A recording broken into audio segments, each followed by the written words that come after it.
So yeah, I can share mine and before I do though, actually, I just wanted to say, because it'll pop up on the screen here, actually. So this is the sutta on sharing a meal. And actually, let me stop sharing here before everybody reads it here. I wanted to just say something about that. So talking about sharing food.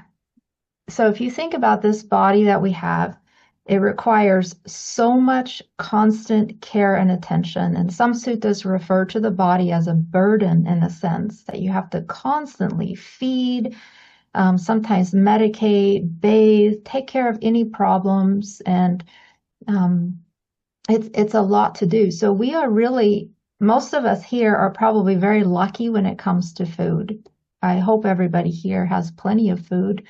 And I, so we maybe take it kind of for granted, but the power of giving food and sharing food is really huge, and it's talked about in the suttas a lot. And so that's the little sutta that I want to share here.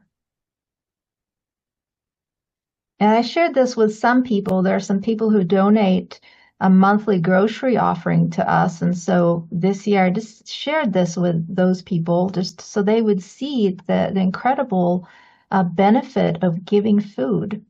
So this is the Bhojana Sutta, a meal. You guys can see this, right?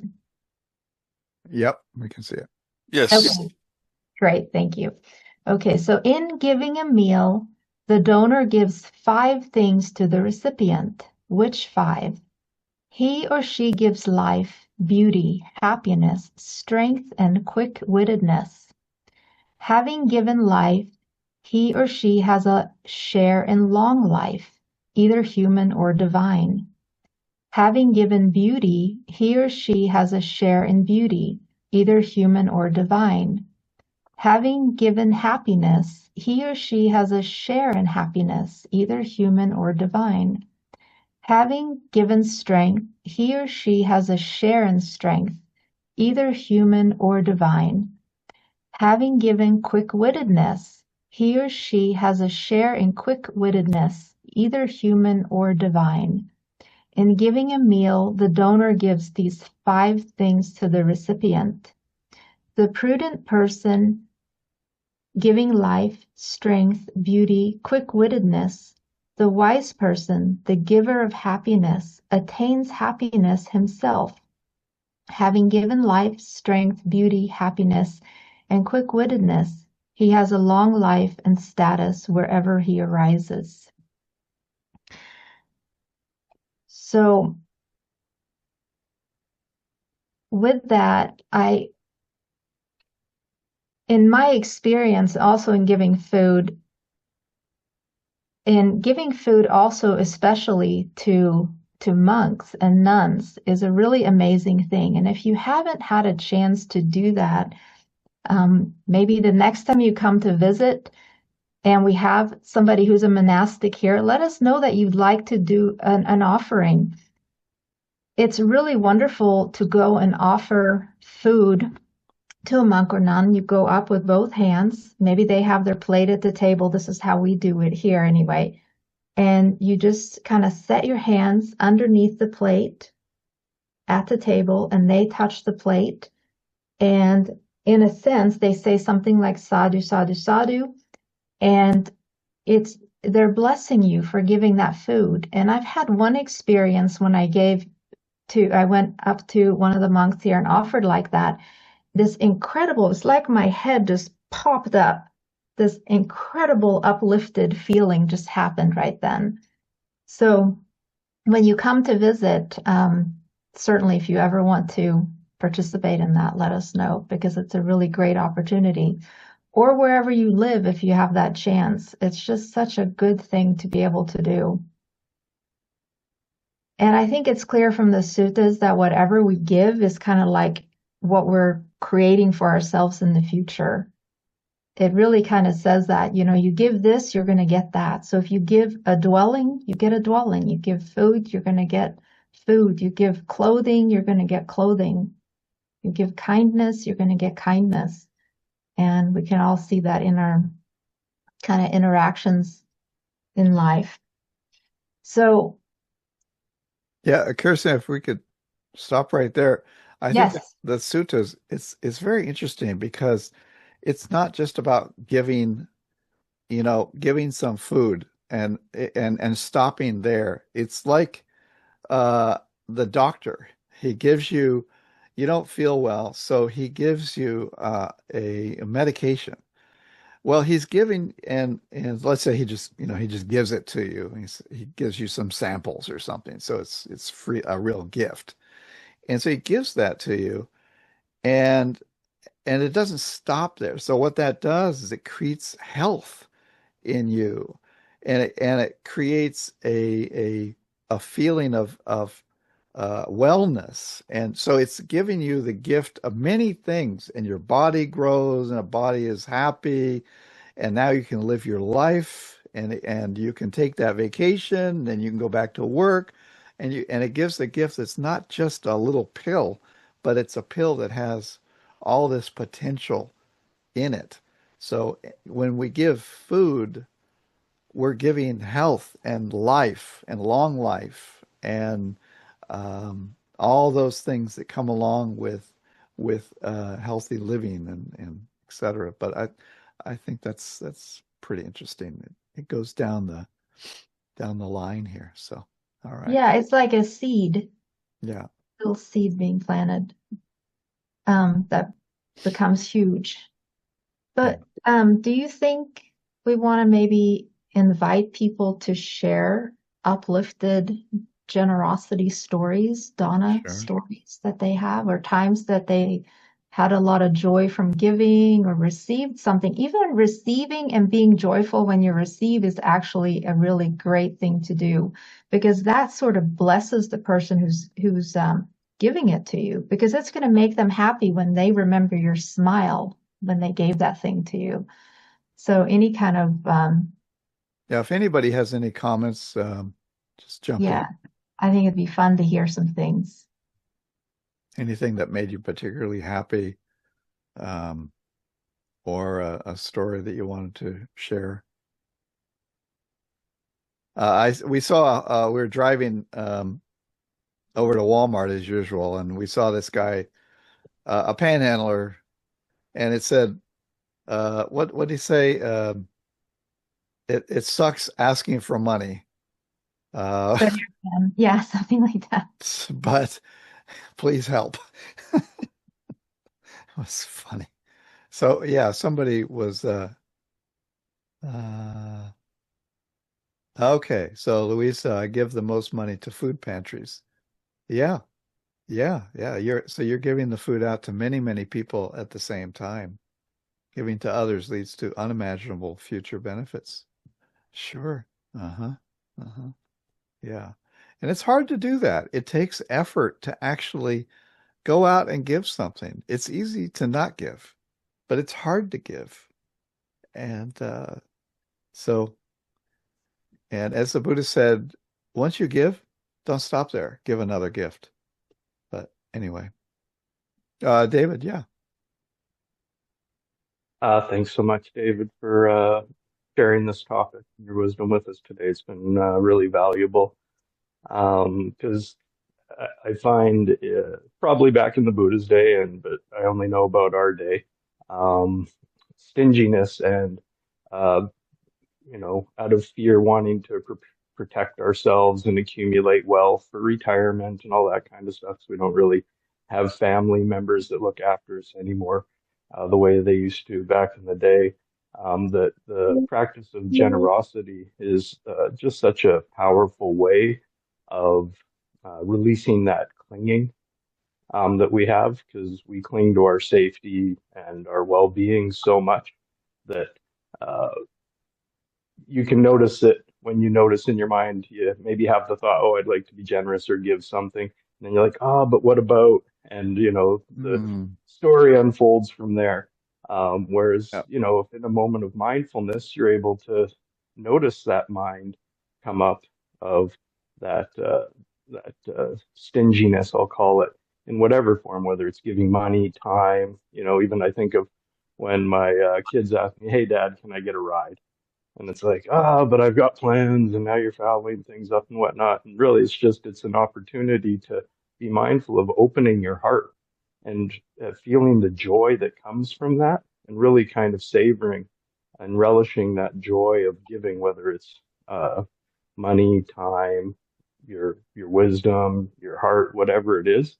And it just, I think in the Theravada path in particular, we have or historically, there's been such a focus on the negative, right? Like not self, impermanence. Self-reign.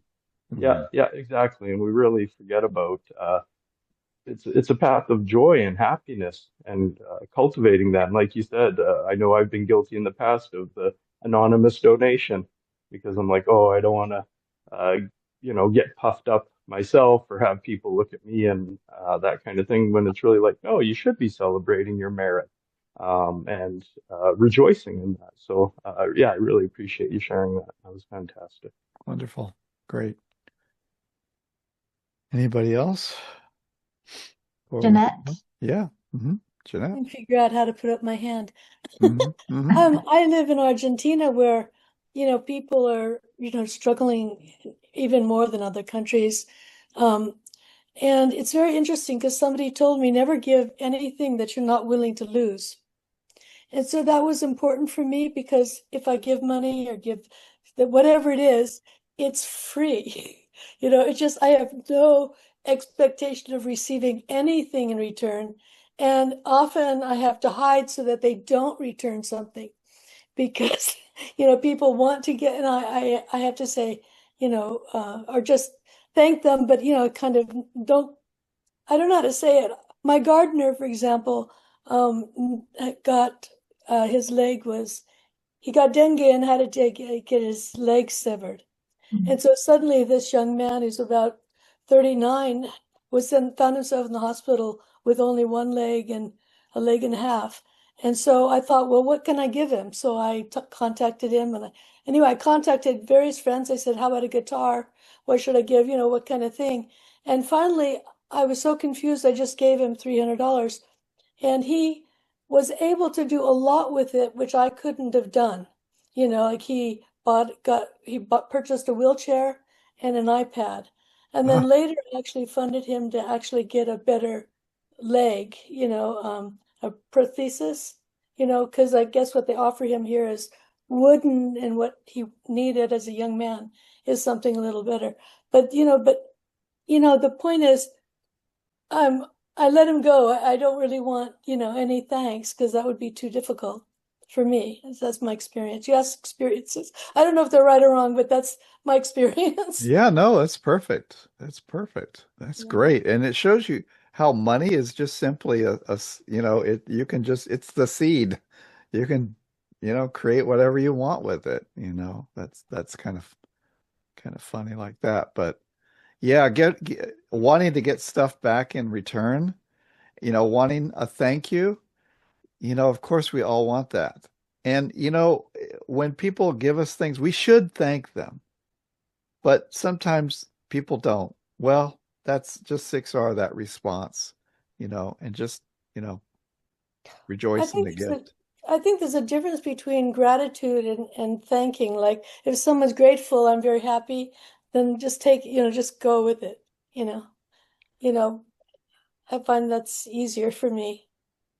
Yeah, there was a story in the news that a lady opened the door for another lady, and the lady went out and did not thank this lady for opening the door for her. And they got into a big fight. And you should have thanked me. And this was a young girl that came out, and she had a gun and shot the other one.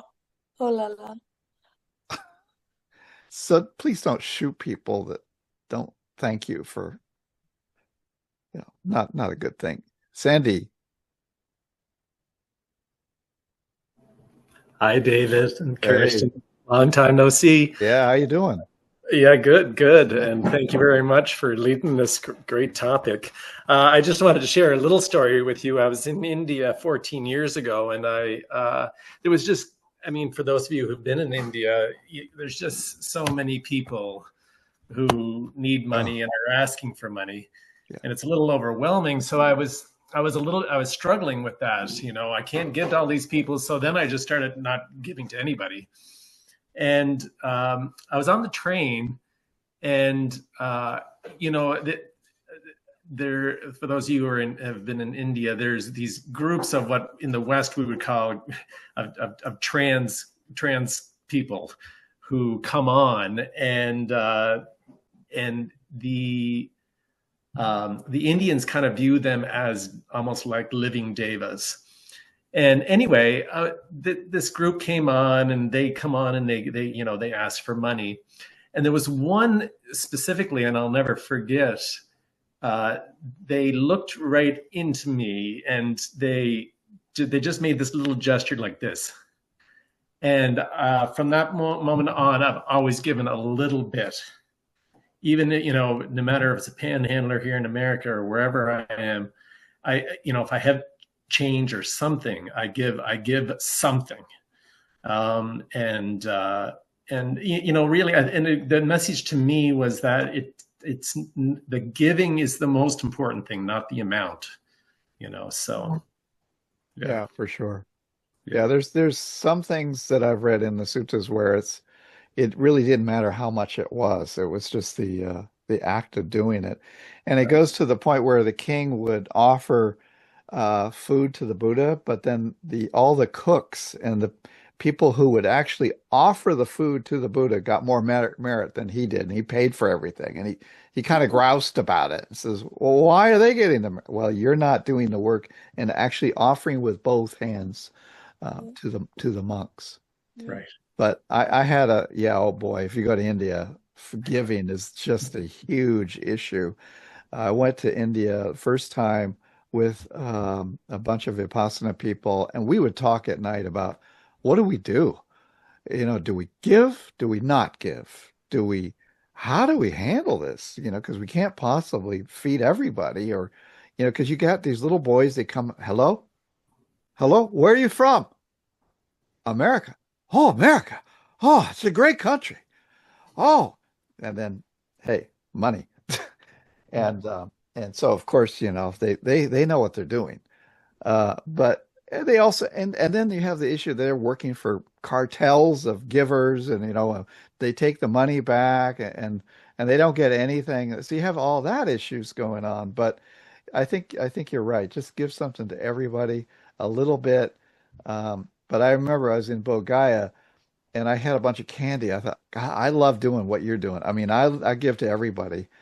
But of course, it can be a little dangerous because I had all these kids. They found out I had candy, and I had this mass of kids just really come at me, and I had to get out of there because it was getting out of control. And I just threw the candy in the air, hopped on one of those horse buggies, you know, that are around. It says, "Let's go, get out of here."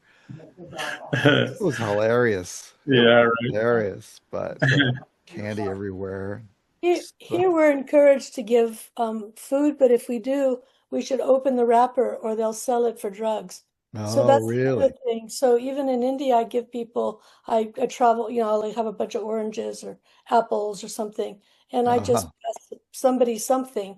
But, you know, because we want to give something, but sometimes it's misused if people are into drugs or the cartels, like you said. Yeah. Anyway, sorry. I think Anne wants. But I think the important point of that is to not stop giving. Right. If you give it well, if it goes to that, and it's like, you know, eating meat. It's like if you're just eating it and you have nothing to do with it, okay.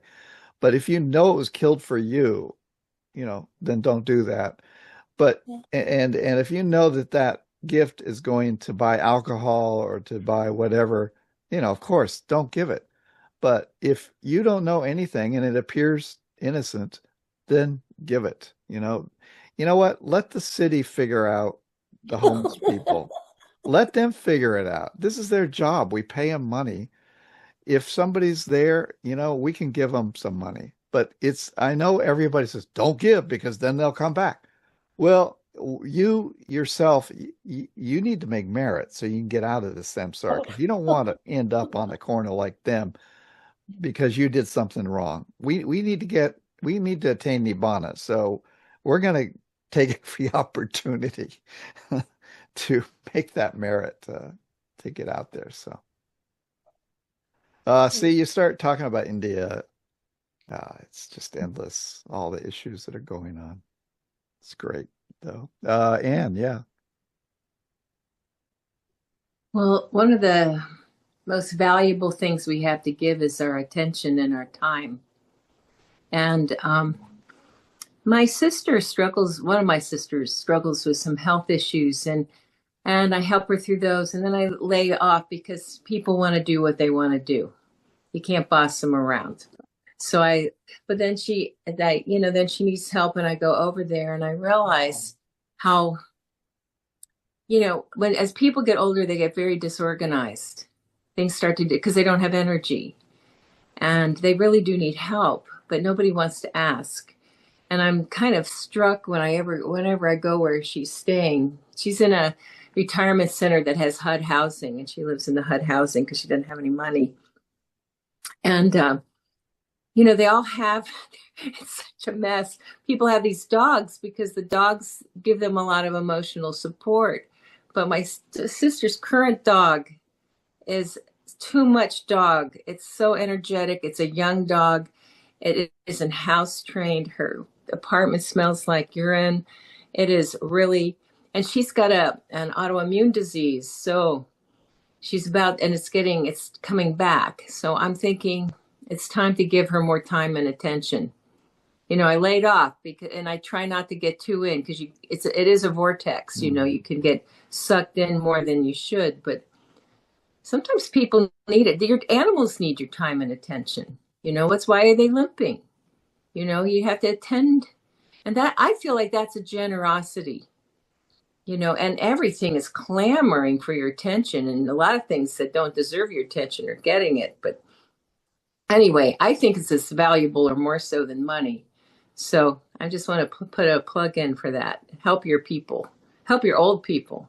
And now I'm becoming an old people, only I'm still pretty good. So, and I'm thinking I've got to stay pretty good because I don't want to get like that. I know. I get it.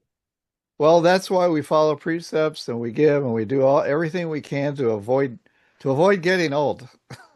But when we do get old, we'll be in good health, we'll be fine, and then all of a sudden we'll just and pass away, and no issues and no HUD apartments or anything like that. So we'll see. I don't know that it's going to work like that, but we can hope. Yeah, David.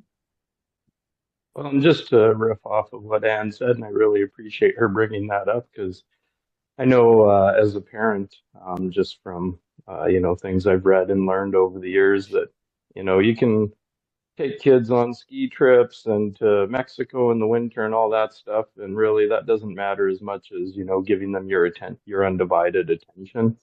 And whether that's the homeless person that asks you for money when you're walking by instead of just kind of blowing them off, but if you can genuinely look them in the eye and say, hey, sorry, I don't have any cash right now, and just give them that moment of connection where they feel seen. And the same with your kids. We're all just starving to connect with each other, and feel that love of just being alive in this world together.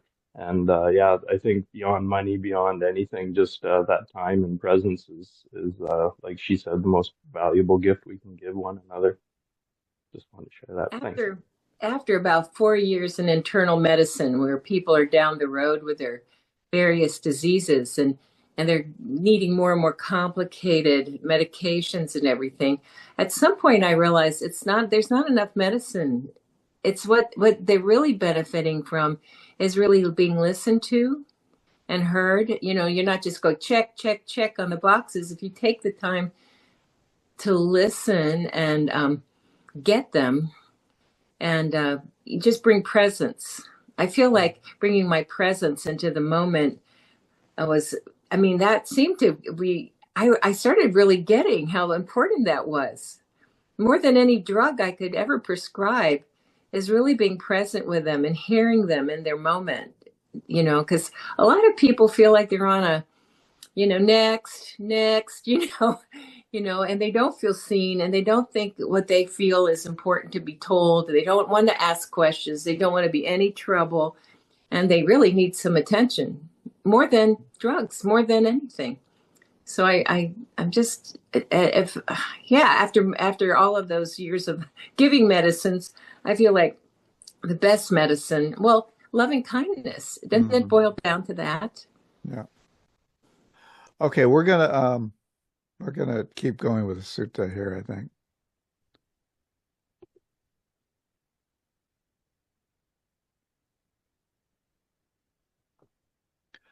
Okay, so how do we give dana? This is from the Digha Nikaya 23. It's an excerpt with Payasi. Then the chieftain Payasi set up offering for ascetics and Brahmins, for paupers, vagrants, travelers, and beggars. At that offering, such food as rough gruel with pickles was given. I can't imagine that, pickles. And heavy clothes with knotted fringes. Now it was a Brahmin student named Uttara who organized that offering. When the offering was over, he referred to it like this. Through this offering may I be together with the chieftain Payasi in this world, but not in the next. Payasi heard of this, so he summoned Uttara and said, "Is it really true, dear Uttara, that you referred to the offering in this way?" "Yes, sir." "But why? Don't we seek merit, expect some result from the offering?" So this is the chieftain Payasi. He's offering things out there, but rough gruel and pickles, heavy clothes, not such great stuff. And this is where he's gotten upon by Uttara. And he says, well, aren't we all trying to seek merit? At your offering, such food as rough gruel with pickles was given, which you wouldn't even want to touch with your foot, much less eat, and also heavy clothes with knotted fringes, which you also wouldn't want to touch with your foot, much less wear. Sir, you're dear and beloved to me, but how can I reconcile one so dear with something so disagreeable? Well then, dear Uttara, set up an offering with the same kind of food that... okay, Siri just butted in. Well then, dear Uttara, set up an offering with the same kind of food that I eat, and the same kind of clothes that I wear. Yes, sir, replied Uttara, and did so.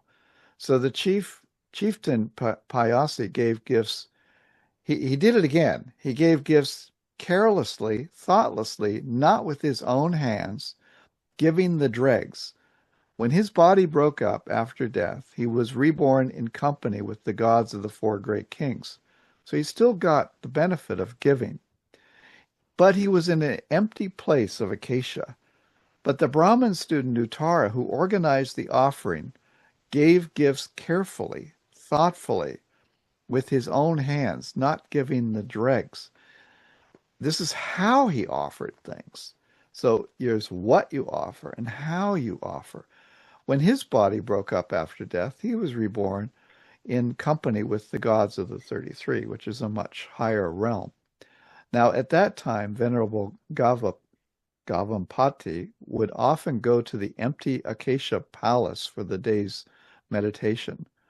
Then the god Payasi went up to him. Now, this is Payasi. He's died now. And he bowed, and he stood to one side. And Gavampati said to him, "Who are you, Reverend?" "Sir, I am the chieftain Payasi." "Didn't you have the view that there's no afterlife, no beings are reborn spontaneously, and there's no fruit or result of good and bad deeds?" "Yes, it's true, sir. I did have such a view. But Venerable Kassapa, the prince, dissuaded me from that harmful misconception. But the student named Uttara, who organized that offering for you, where has he been reborn?" "Sir, Uttara gave gifts carefully, thoughtfully, with his own hands, not giving the dregs. When his body broke up after death, he was reborn in company with the gods of the 33. But I gave gifts carelessly, thoughtlessly, not with my own hands. giving the dregs. When my body broke up after death, I was reborn in company with the gods of the four great kings, but in an empty palace of acacia. So, sir, when you've returned to the human realm, please announce this. So he's telling them, once you're reborn into the human realm, wouldn't that be nice if we could tell people, well, give us some advice when you come back. Tell us what happened and what we have to do. Please announce this. Give gifts carefully, thoughtfully with your own hands, not giving the dregs. The chieftain Payasi gave gifts carelessly, thoughtlessly, not with his own hands, giving the dregs. When his body broke up after death, he was reborn in company with the gods of the four great kings in an empty palace of acacia. But the Brahmin student Uttara, who organized the offering, gave gifts carefully, thoughtfully with his own hands, not giving the dregs. When his body broke up after death, he was reborn in company with the gods of the 33. So when Venerable Gavampati returned to the human realm, he made that announcement. He told people about how to give. Give carefully. Don't give the dregs, and so on. So be careful how you give. That's why you give with two hands to a monk, because you don't, when you give with one hand, it's like you toss it. And when you have two hands, it's like you're putting your full being into that, your full intention into that gift. So the result of our gifts, we've really been talking about results for a while, but here's another one. This is the Dana Sutta, giving, from the Anguttara Nikaya. On one occasion, the Blessed One was staying near Savatthi in Jeta's Grove, Anathapindika's monastery. And on that occasion, the female lay follower, Valukantin, etc., had established a donation endowed with 6 factors for the Sangha of monks, headed by Sariputta and Moggallana. The Blessed One saw with his divine eye, surpassing the human, that the laywoman, Nanda's mother, had established a donation endowed with 6 factors for the Sangha of monks, headed by Sariputta and Moggallana. On seeing this, he addressed the monks. Monks, the female lay follower has established a donation endowed with 6 factors for the Sangha of monks, headed by Sariputta and Moggallana. How is a donation endowed with 6 factors? So these are 6 factors that are very important in giving. There is the case where there are the 3 factors of the donor and the 3 factors of the recipients. And which are the 3 factors of the donor? This is the case where the donor, before giving, is glad. So when you want to make the gift, you think about making the gift, and you're happy to make this gift, and you look forward to it. While giving, his or her mind is bright and clear, and after giving is gratified. So as you're giving it, you're happy, bring up happiness and joyfulness about it's okay to give the gift. Don't try to say, oh, it's not me giving it. Don't look at me and don't put me in, all these negative, just I am pleased to be giving this gift, and I'm happy that you're receiving it. And after giving is gratified. So after you walk away giving the gift, you reflect on that and say, I am very pleased that I gave this gift, and may I be happy. These are the 3 factors of the donors. So be happy when you're making the gift. And which are the 3 factors of the recipients? So the people that you're giving it to. There is the case where the recipients are free of passion, or are practicing for the subduing of passion, free of aversion, or practicing for the subduing of aversion, and free of delusion, or practicing for the subduing of delusion. These are the 3 factors of the recipients. Such are the 3 factors of the donor, the 3 factors of the recipients. And this is how a donation is endowed with 6 factors. So the recipients they're not only monks, they're not only arhats, they're everyone here on this call, we are all practicing the subduing of aversion, freeing of delusion, and free of the sensual pleasures. We're all practicing that path. And it's not easy to take the measure of the merit of a donation thus endowed with 6 factors. Just this much, a bonanza of merit, a bonanza of what is skillful, a nutriment of bliss, heavenly, resulting in bliss, leading to heaven, that leads to what is desirable, pleasing, charming, beneficial, pleasant. It is simply reckoned as a great mass of merit, incalculable, immeasurable, just as it's not easy to take the measure of the great ocean as just this many buckets of water, just this many hundreds of buckets of water, just this many thousands of buckets of water, or just this many hundreds of thousands of buckets of water. It's simply reckoned as a great mass of water, incalculable, immeasurable.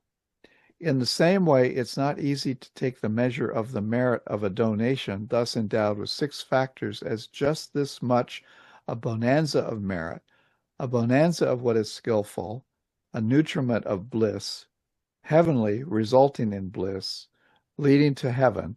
That leads to what is desirable, pleasing, charming, beneficial, pleasant. It is simply reckoned as a great mass of merit, incalculable, immeasurable. And there's some prose here, or a little poem, a verse, I guess I'd say. Before giving, glad. While giving, the mind is bright and clear. Having given, one is gratified. This is the consummation of the sacrifice. Free of passion, free of aversion, free of delusion, without effluent. The consummation of the field of sacrifice. One restrained, leading the holy life. Having rinsed oneself, having given with one's hands, then because of oneself, because of the other. That is a sacrifice yielding great fruit. Having given thus, intelligent, a person of conviction, with awareness released, reappears, wise, in the world of bliss unalloyed.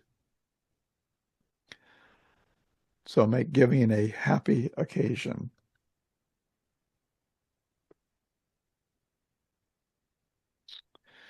Okay, Siha Sutta, to General Siha on giving.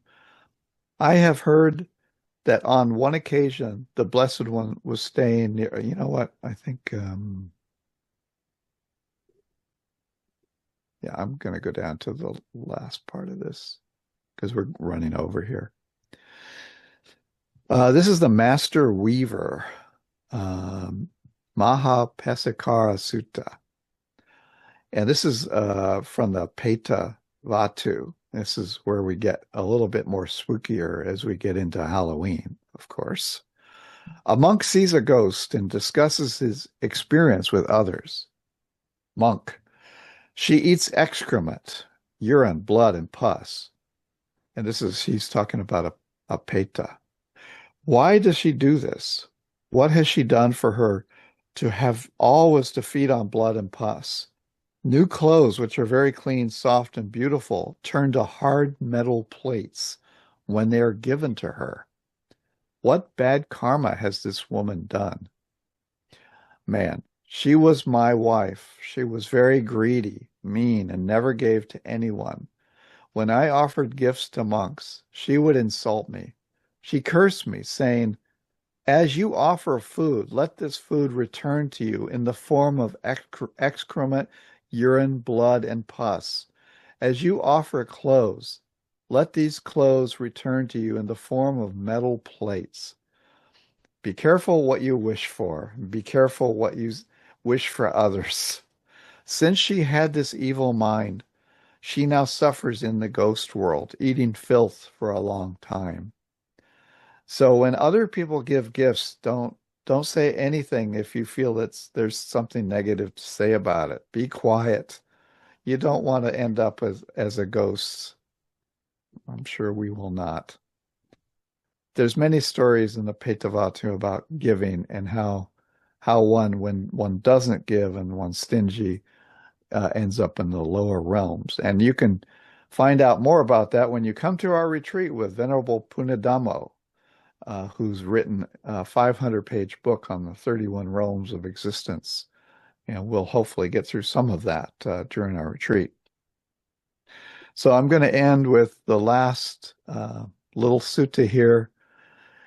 Forget the giving of all of the gifts of things and possessions. It is the gift of Dhamma surpasses all gifts. The taste of Dhamma surpasses all taste.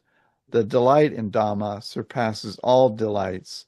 The destruction of cravings conquers all suffering. So giving of the Dhamma is the highest gift, and that's what we're all striving for. So I'll end it there. Any further comments from anybody?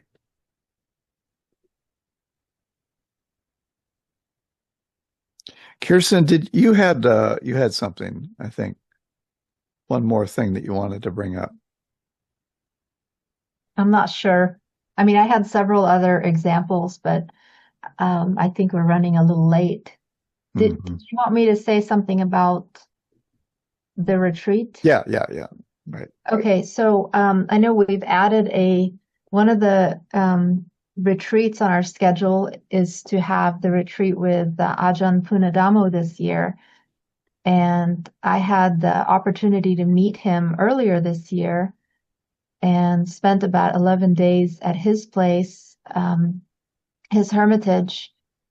And he was on retreat himself for most of that time, so I actually didn't communicate with him, but I really felt such an amazing, powerful presence, like being around him and another monk who was there and the other stewards who were there, just feeling this powerful presence of the Triple Gem. And of course, we had his book before I met him, so I was a little bit familiar with his writing, and I've watched him a little bit on YouTube also.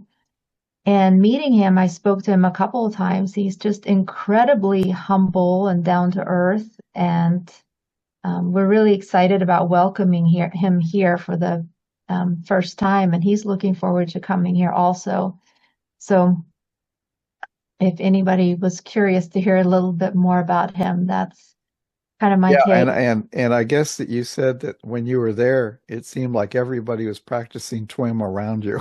Well, yeah, that's right. There's one of the stewards there is a huge fan of Delson and actually was signed up for a Zoom retreat with him, listens to him. And then another person that I met there actually has been here, and he was practicing TWIM. And the two of them were talking to me, kind of, asking questions about the practice. And then even another person that was there started asking me questions about what we're doing. So I just found that really interesting. It seems like he's a very open-minded monk, just a really sweet, good person who really embodies the Dhamma. So. All right. Thank you. Yes. All right. With that, I guess David. Yeah. I was just going to say, on that note, he's an amazing monk, and his hermitage in Ontario is a beautiful, beautiful place. But if people are interested in learning more about his book, there's a wonderful series of videos on YouTube with him and another Canadian monk discussing them. That's worth taking in. Yeah, that's right. We've seen all of those with Ajahn Sona. Mm-hmm. Yeah, that's great. All right, so we'll share merit and end the session. May suffering ones be suffering free, and the fear-struck fearless be. May the grieving shed all grief, and may all beings find relief. May all beings share this merit that we have thus acquired for the acquisition of all kinds of happiness. May beings inhabiting space and earth, devas and nagas of mighty power, share this merit of ours. May they long protect the Buddhist dispensation. Sadhu, sadhu, sadhu. All right, thank you for coming, and we'll see you next week. David, thank you, Kirsten. Thanks.